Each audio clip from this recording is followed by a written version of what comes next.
Hi, everybody. Welcome back to Old Time Rock and Roll. I'm your host, David Tear, where I've been featuring my personal top 3,000 songs of the rock era from 1954 to 1999. And today I'm up to song number 2693, and that one is I'm Living in Shame by Diana Ross and the Supremes. Um, I guess first I'll talk about the song. I don't think this was released on a album. It might have been on one of their compilation albums, their greatest hits. But as far as I know, it was just a single. And it went to number 10 in 1969. And it was a follow up record to a number one song by them from the previous year called Love Child. Love Child, by the way, is coming up much, much higher on my list. I think that may be one of my favorite songs by the group. Um, anyway, so what is this song about? It's basically, I don't really like the message of this song. I don't know how much is from Diana Ross's own personal experience. I have a feeling a lot of it probably is, but this song is about kind of a well-to-do, uptown Manhattan girl who is ashamed of her mother because her mother is an older generation. She was born very poor. She never really knew how to fit into mainstream society. She wore stockings really low. She wore an old sloppy dress, and she never left her house and just made homemade jam and lived a very simple, meaningless life, and that's all she knew. And Diana Ross in the song is singing about how ashamed of her mom she's been. Like she didn't want any of her friends to meet her or know about her. She was trying to, live it up and create this more well-to-do, more sophisticated image. And I think that kind of behavior is kind of inexcusable in my opinion. I've always been a very honest person. If I had a poor parent, which I never did, by the way, but if I had a poor, struggling parent, I would let my friends know about her or him because I just think that's the right thing to do. And, I like the song Love Child much better. And, the other thing I didn't mention about this song, I guess she gets engaged to the same guy she's singing to in Love Child. In case you don't know, Love Child is another song sort of about shame.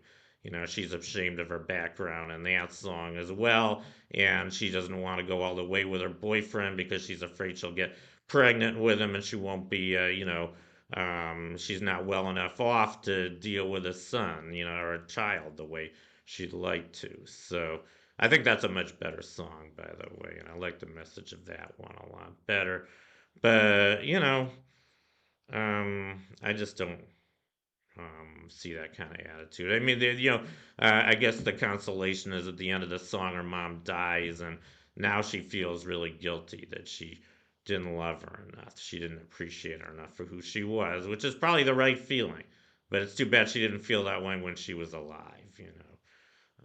There's a lot worse things than having poor parents. At least she wasn't abused by her mom, as far as I know. So anyway, that's kind of my summary of the song "I'm Living in Shame." And now I guess I want to talk about the group Diana Ross and the Supremes. Here's a picture of them kind of late on in their career. They started out as just the Supremes. They started out pretty long time. I think they started in 1964, or at least that's when they first started hitting the charts. They're probably the biggest Motown act of all time, and I have tons and tons of songs by them on my list. This is just the first one. I actually have 24 songs by the Supremes or Diana Ross and the Supremes, whichever they were known as. They're tied in fifth place with the Beach Boys on my list, so very high up there. And I don't think it was just their music that was popular. I think it was their whole kind of persona, their image. They were these really beautiful African American women, girls that a lot of guys took to, um, you know, uh, and I guess I just want to say one more thing about the Supremes and Diana Ross before I get off. I'm not a big fan of Diana Ross. Another reason I'm not, I don't know how many of you guys saw this movie Dreamgirls. Really excellent movie, by the way. This came out in 2006, and they don't say so specifically in this movie, but I'm like 99% sure that the trio shown here, it was actually four girls in the movie, I think they were supposed to be the Supremes. I'm almost positive about that because they were a Motown act in the movie. They were a girl group Motown act, and of course the biggest girl group Motown act of all time was the Supremes. There weren't too many other ones. I think the second biggest was Martha and the Vandellas. And I don't think they fit the mold of Martha and the Vandellas in the movie at all. And the main one in this movie was the one played by Beyonce. I'm pretty sure she was supposed to be Diana Ross. Her persona in the movie fit Diana Ross almost exactly, in my opinion. But there's a very tragic thing that happened to Supremes that I don't know how many of you guys know about, but there were three of them originally on. They had a few extras they got later on, but their original three were Diana Ross, Mary Wilson, and Florence Ballard. And unfortunately, Florence Ballard, she didn't stay with the Supremes her whole career. I guess they let her go towards the end. But the Supremes, they had 12 number ones. I'm not going to go through all their hits, but they had 12 number one songs, which is one of the, they were one of the most successful bands of all time. I think there were only two rock and roll bands that had more number ones, Elvis and the Beatles. The Beatles had 20, Elvis had 17. Maybe Michael Jackson eventually caught up with the Supremes. But, for a long time they were in third place in number ones. And they had, I think, 30 top 40 hits altogether. So very, very prolific and very, very successful band. But I was going to get back to Florence Ballard. She sang on 10 out of 12 of the Supremes' number one songs. And once they let her go, she couldn't make it on her. I guess people weren't interested in her. I don't know why. She couldn't get hired. She had an unsuccessful career as a solo performer, and she ended up on welfare, and she ended up dying at age 32 in poverty. I mean, I can't. I mean, I'm still amazed that this happened. One of the most successful musical acts of all time, and one of the members ends up dying on welfare. I mean, how sad is that? And one reason I don't like Diana Ross is I don't think she helped.